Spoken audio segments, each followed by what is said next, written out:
Aynen bakalım.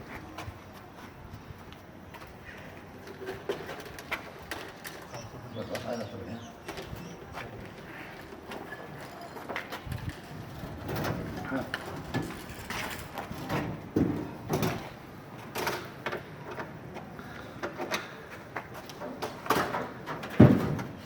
Oradan kalır Fırat.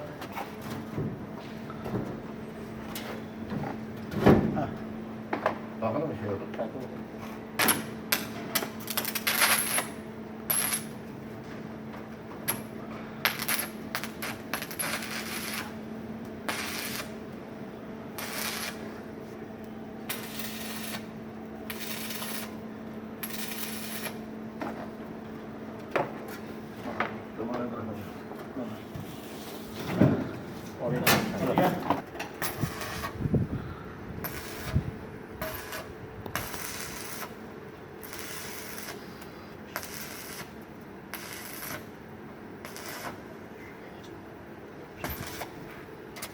Abin oraya geldi.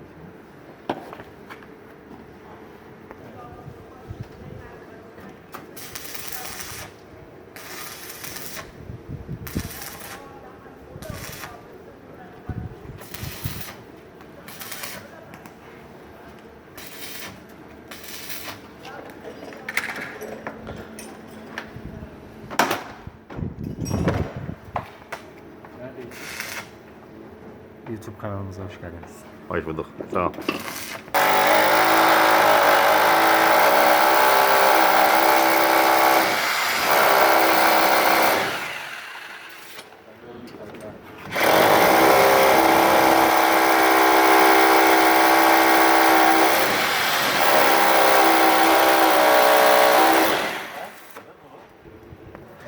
Evet, Fırat Usta kolay gelsin. Sağ ol abi. Boyuyorsun. Sizin yer nerede bu arada? Yedikule. Yedikule neresinde? Atar Mobilyaları Sokağı. Telefon? 539 684 1743. Okey, teşekkür ederiz. Müzik.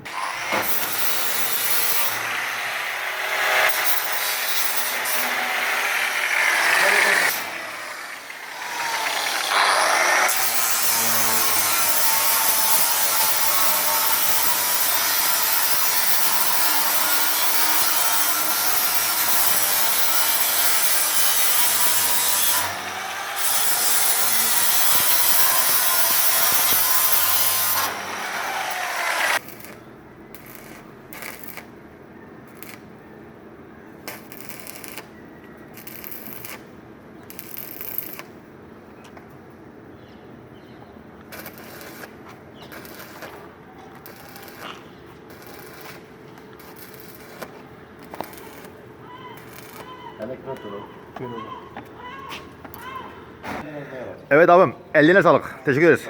Ben teşekkür ederim. Ha, Allah bereket versin. tamam ben gidiyorum demek. Kinleri az ya çok katı oluyor. Evet. Herkese iyi günler. Lütfen videomuzu beğenmeyi unutmayın.